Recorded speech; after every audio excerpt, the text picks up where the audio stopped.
Six of training styles I tried so you don't have to and how they affected my pain. Along with my Foot Collective training, I started to get in some mobility training and some functional range conditioning, or FRC work. I was also largely influenced by the people at Move You and Wealth, who are within those same frameworks for training. I was doing exercises like Jefferson curls for my spine and posterior line, split holds for my hamstring and hip flexors, horse stance holds for my groin, sissy squats for my quads and knees, deep push-up variations for my chest and shoulders, hangs and chin-ups for my lats and shoulders, as well as CARs, which are controlled articular rotations for my spine, shoulders, hip joints, and more. You can see that this list gets very extensive very quickly. First, I'll start with the good that comes from it. This style of training helped me get very mobile to where I could almost do a full active front split, and my overhead mobility was very good through my shoulders and T-spine. I also developed very good kinesthetic awareness from being able to move my body parts with a lot of precision, and it reduced pain in my knees, hips, shoulders, although it didn't impact my shin splints.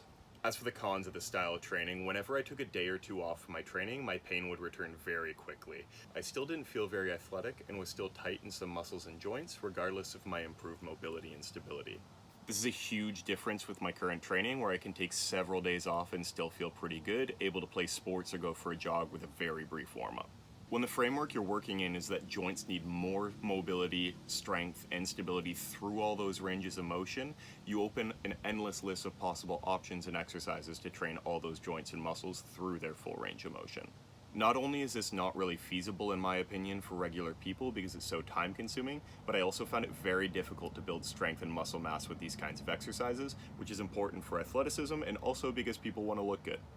Now, I believe that mobility is still very important, but I disagree with the fact that more is always better. OKF training balances mobility and stability and flips the traditional model as it relates to weightlifting.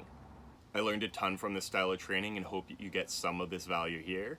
Tomorrow I'm diving into ATG and Ben Patrick's knees over toes training because this is